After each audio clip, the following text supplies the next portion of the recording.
100 businesses that were qualified. So there are a lot of businesses that could have had this money, basically very few strings attached. Why do you think there's 6 million here and 6 million left in the kitty here? And this is a really good question because, you know, it was free money, very easy to get, and we had a lot of businesses that just didn't apply, which to me is a shame. But I pushed hard and we sent a postcard to every single business, made it as simple as possible to apply. And a lot of folks, I guess, are just too busy running their business to actually have time to even work on this stuff. So it's a good learning for the future that maybe just a credit on their taxes or something might have been better, but that's hard to do. So as we've learned, it's extremely hard for us to, under the regulations and rules that we operate under the law, we can't target certain businesses. Everyone has to pay the same. So the only way to get around that is an application-based process, which is what we do. So if people happen to hear the stories now that there's money left, is it too late? It is too late for this program, but that $6 million will go to business support in a different way. So just keep an ear out for what administration announces over the next few weeks. And I take it, it sounds like it may be amended, what was passed might be amended even more. A little bit, yeah, just to do some retroactive work. Because we've heard from a couple of businesses that were put in the wrong category, got the wrong amount of money. I don't think that's very many businesses, but we can figure that out. Do you think that what you put forward there, this makes it a bit more random and not so sort of, you know, you meet this threshold and you get the money? That was very much on purpose because council is going on hiatus, and I didn't want people to have to wait until December. So it makes sense to give administration a bit of discretion on it. Yeah, it sounds like it's a bit broader, right? Just any business impacted by COVID. Yeah, it doesn't mean they'll just hand out money to anybody. It means they'll design a program that is focused on the businesses that have been hurt the most. And is the idea that this will also help businesses that are now dealing with that 10 p.m.? Yes, that's certainly part of it. Okay. I have another question, but Madeline has one first. Okay, you go first, Madeline. First, okay. So, as everyone knows, the 20th anniversary of 9/11 is on Saturday. So, one of my colleagues is speaking about, you know, the stories that everyone has about where they were when they saw that happening. So, can you tell us where you were, what you were doing, and how that moment has kind of impacted you 20 years that's been since it's happened? I had just moved back to Calgary about a month earlier, and I had spent a ton of my professional life to date in New York and in Washington, D.C. So I knew tons of people. And so I was still in bed. I was retired, sort of unemployed, I guess, at the moment. And I got a phone call from an uncle of mine saying, turn on your TV right now. I think he was in Toronto. And so I turned on the TV, woke up and was mesmerized by what was going on. So of course my first job, most people didn't have cell phones then. So my first job was to actually find my friends who lived and worked in downtown Manhattan and make sure they were okay. And my one friend, when I finally heard from her, basically had been evacuated. They got on whatever train they could get on, and she found herself in Long Island and found a co-worker and ended up staying there for a few days before she could go back to her place in Manhattan. Now the other interesting bit of this story is that I had come back in August, and one of the first things that I saw when I came back was a proposal that the city council, just before an election, was thinking of selling NMAX. And I read about that and realized that they were making a mistake. They had valued the company wrong, and they were going to sell it for way less than it was worth. And so over the course of the month of August, I got together with a couple of finance professors and professionals and checked my numbers to make sure I hadn't made an error. And we had written a little letter, a little paper for the city on why they ought not to sell NMAX. And the public hearing on that, to this day, I don't understand how that works because we normally don't have special public hearings. But the public hearing for that matter was on that day, Tuesday, September the 11th. And things weren't webcast then, and so I didn't even know if the meeting was going on. But after watching the TV all morning, I thought to myself, well, I better just get down to City Hall and see what's happening. So I came down to City Hall in the afternoon, I was handed a special edition of the Calgary Herald on the steps of City Hall, which I think is the first time in many, many years that happened.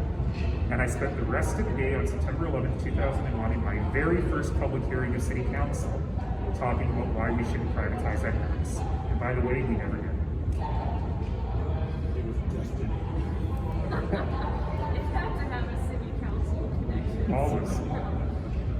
So, you know, I think people do this every year on the anniversary, but the 20th anniversary is quite significant for reflecting on a lot of things in terms of our political moment where we are, and a lot of the terrible things that came out of the aftermath of 9/11 as well. So, I mean, what are your thoughts about that? Oh man, now I can give you a little more thoughtful stuff, which is, you know, that fall, I was supposed to go to 2 weddings in the US.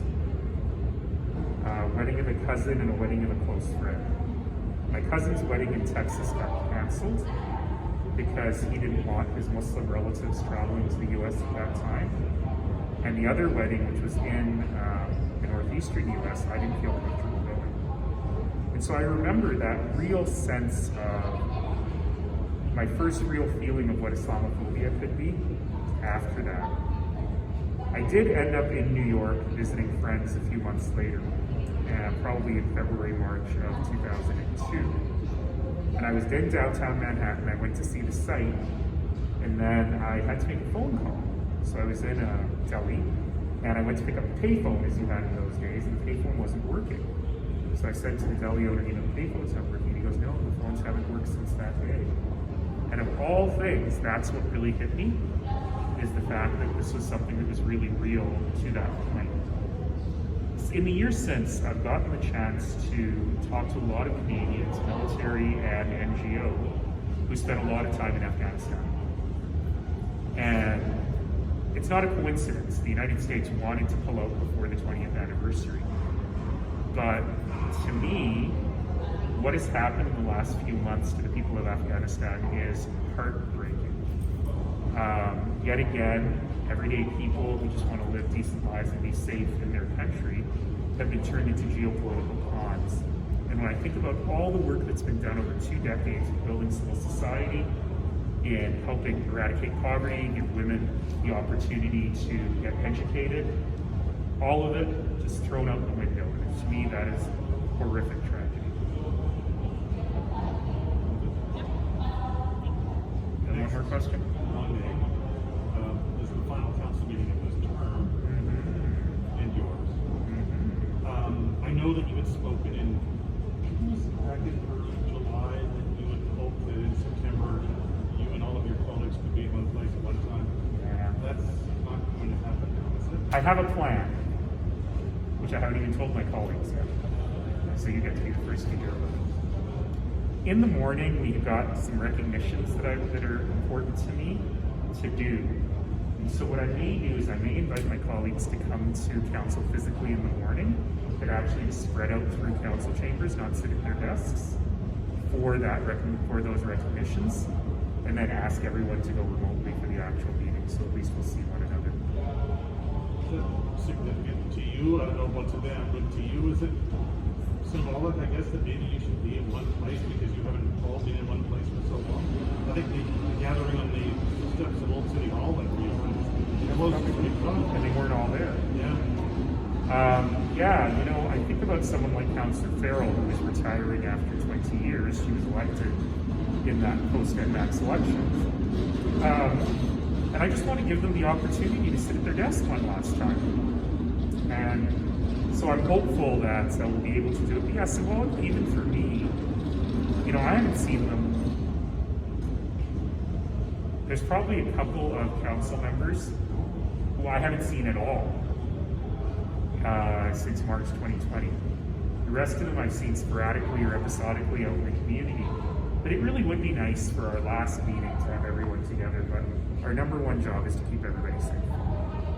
Well, we'll talk next week. Next week will be all cheery. I was going to say, are you having any thoughts as you think about going in for your last council meeting? Yeah, basically, I have determined that I've got 2 weeks to find $500 and 100 signatures, and I can't possibly leave. It's time to jump back in and Good news is apparently you can jump in this late.